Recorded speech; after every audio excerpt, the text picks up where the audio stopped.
Today, we will be building version 2 of the rubber band racer. Okay, so inside your kit, you should have 4 wheels, 2 axles, 1 car body, 2 small rubber bands, and 1 big rubber band. The first thing we're going to do is we're going to take an axle and a wheel. And you're going to see that there's a little notch on the axle and a little notch on the wheel here. And you're just going to line those up so that they click together into place like that.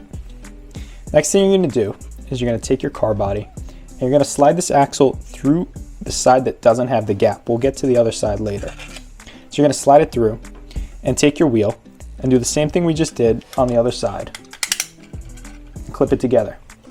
So there shouldn't be any wobble. If there is, you can just click down to make sure that this is tightly secured, and there should be less wobble. The wheel should be able to spin freely. Next, what we're going to do is we're going to take the other axle and a wheel and put them together the same way that we did earlier. Now, we're going to take this axle and put it through the front wheel. But it's very important that when you put this through, that this hook here on the axle is facing away from the car. So you can take a look at it just like that. Once it's in, you want the hook facing away from the car. Next, you'll take your other wheel and clip it on just like we did earlier. So now you can test your car. Make sure that it moves back and forth smoothly and that there's no wobble in the wheels.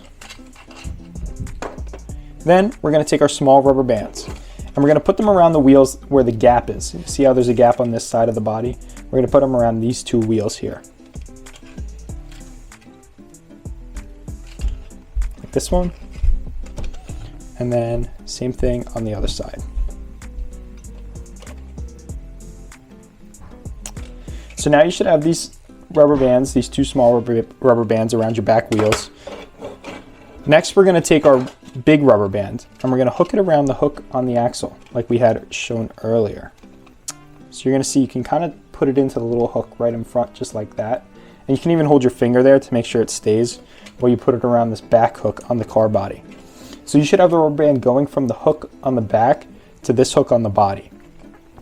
And then what you're going to do is place it down and just put a finger in the middle of the car and pull it back. So what's happening here is when we pull back that rubber band, we're storing a lot of potential energy in the car and the rubber band itself. And when we let go, that energy will be converted from potential energy into kinetic energy, which is what propels the car forward.